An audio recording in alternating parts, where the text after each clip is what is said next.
Welcome everybody back to the podcast, Percy Jackson, Son of Poseidon. This is episode 3, part 3 of the Lightning Thief review. So in this episode, we're just going to kind of go briefly over my thoughts about the book as a whole, and the characters, and the story, and the plot, and everything.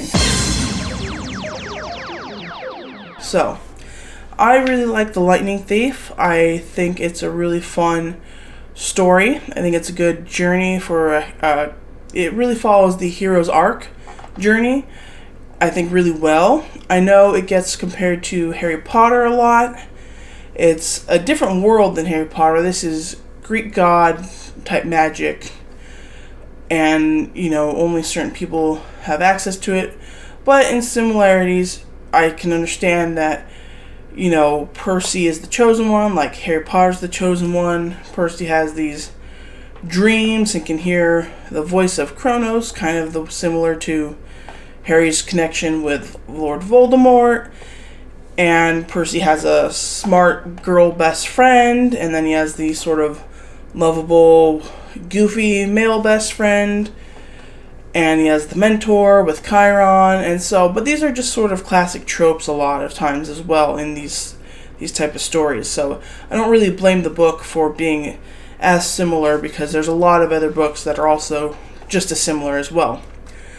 But so let's go into some of the similarities. But there are a few differences in how the books are written. Percy Jackson is told from the first person perspective. It's Percy's story. He's sort of recounting the events of the story as it happened, while Harry Potter is told in third person limited, focusing on Harry's perspective. We don't really go outside of Harry's perspective that much in the Harry Potter books.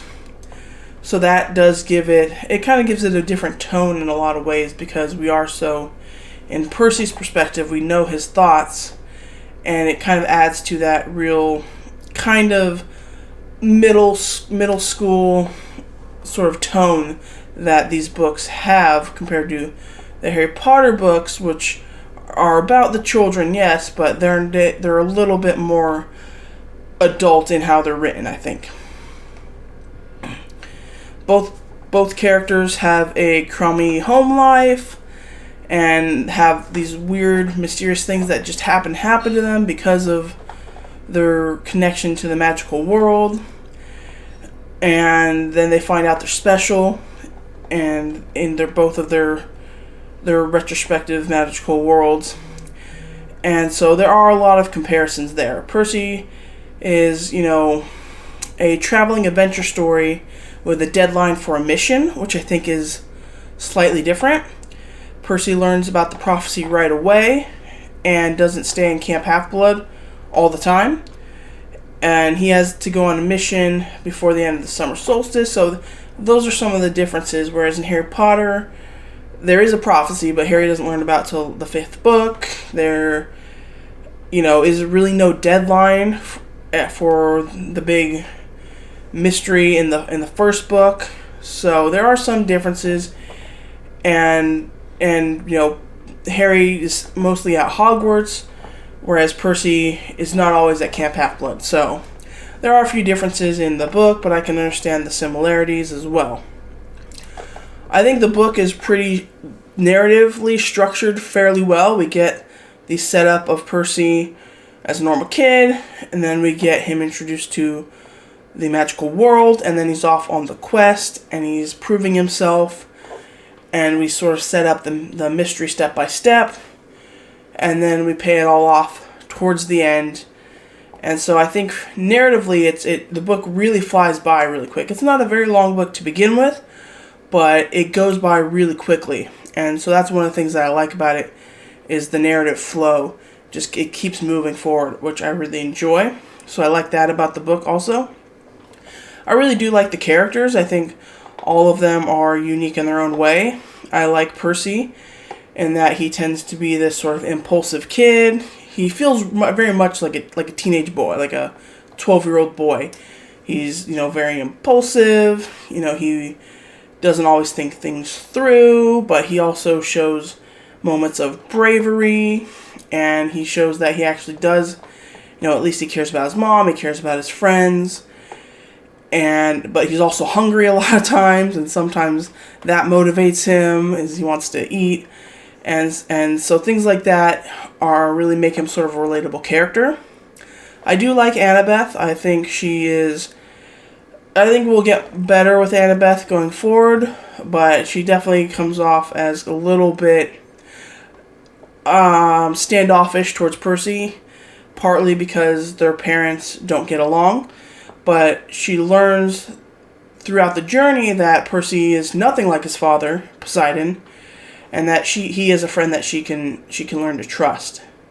And I love her invisible cap. I think it comes in really handy.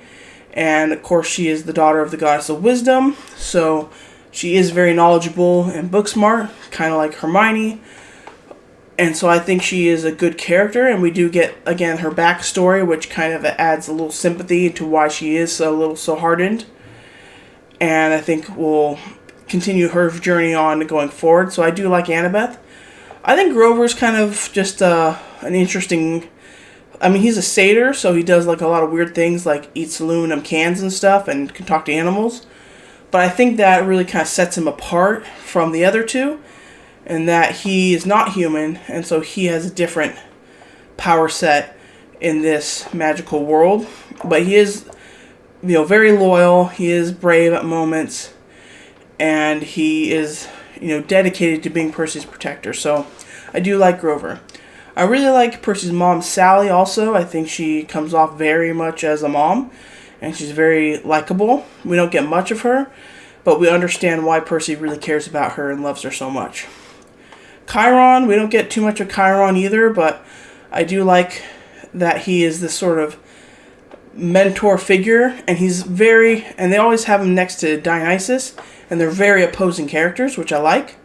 Dionysus is this kind of, he always wants to play pinochle card game, and complains about how he can't drink wine no more, and he doesn't really care about the campers that much, and he's just kind of like this weird, goofy, gambling, playing, wishes he could be an alcoholic type of uncle type character. He's always getting Percy's name wrong.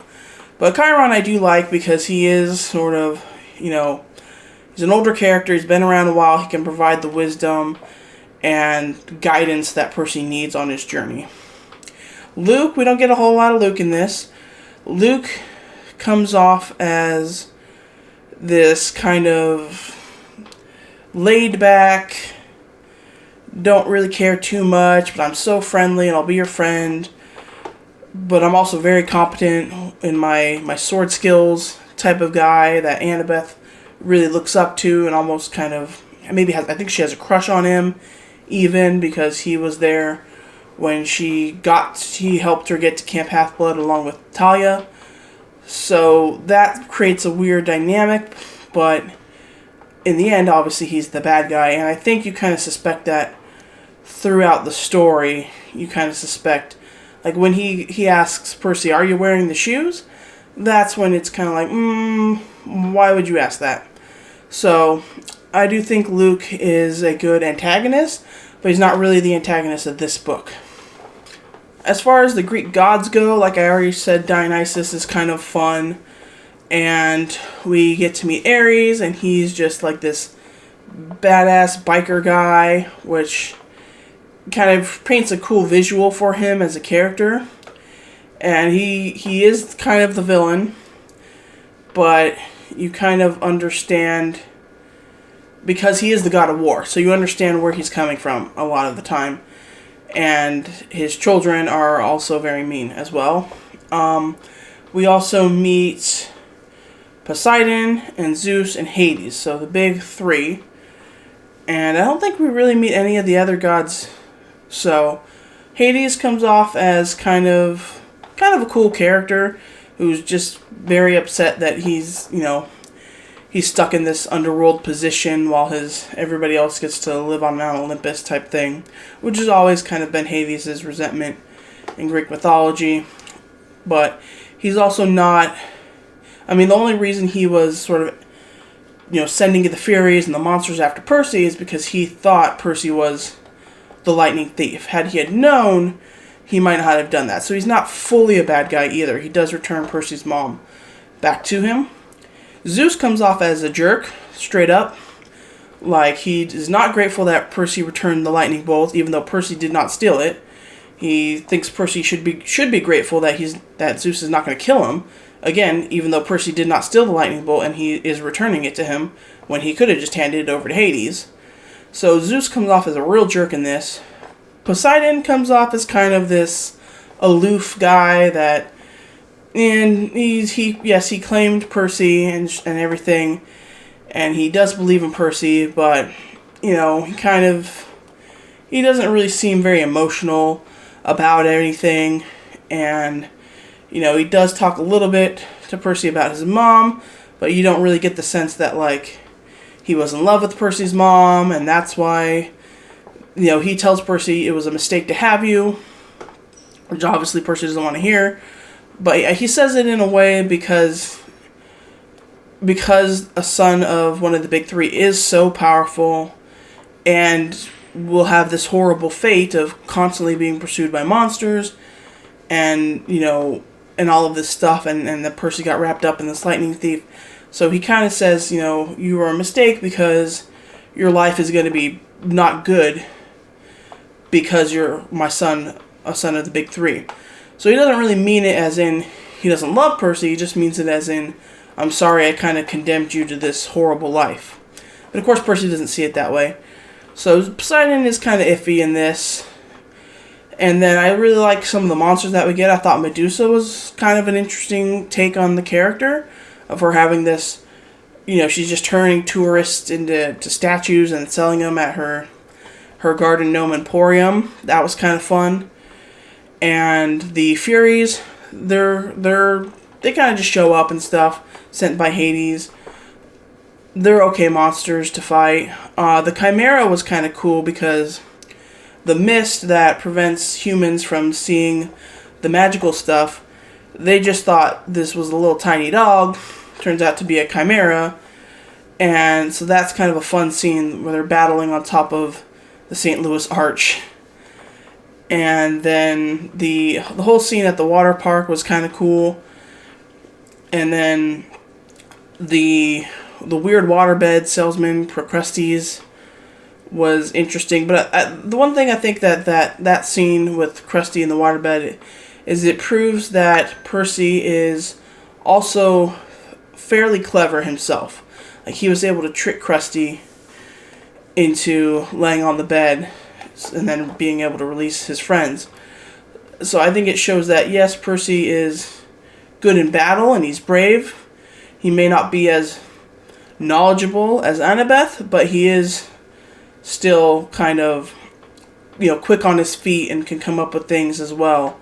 And it's clever too. So that's also a pretty good scene to show Percy. So the whole middle of the book is just Percy proving himself to be a worthy demigod and opponent to Ares. And so the battle with Ares, it's pretty quick, but I do think that it proves, they do say the demigod child of one of the big three is more powerful, and that kind of is what really proves it right there. So I think that's good. And then the characters' overarching stories, I think, are done pretty well. Grover starts off as this kind of incompetent protector who then kind of proves himself to be competent and then is able to get his searcher's license, which is what he dreamed of. Annabeth is this kind of skeptical, standoffish character against Percy, who thinks she knows everything, and then sort of learns that Percy's not that bad, and that she doesn't know everything. He is just as useful. They worked better as a team, and she's also dealing with these issues of feeling like her dad never wanted her, and that's also why she keeps her distance with people as well. And so she kind of learns to open up a bit with Percy and Grover, and by the end of it, she ends up reuniting with her father again. So I do like Annabeth's character arc as well. So I think those are all done pretty well. I will say we probably could have used more Luke to set him up a little bit more, but that's coming in the next book. So overall, I think this book is really well written. I think it's a lot of fun. It's a great journey. It tells a good hero story in Percy's character arc, and I really like the characters.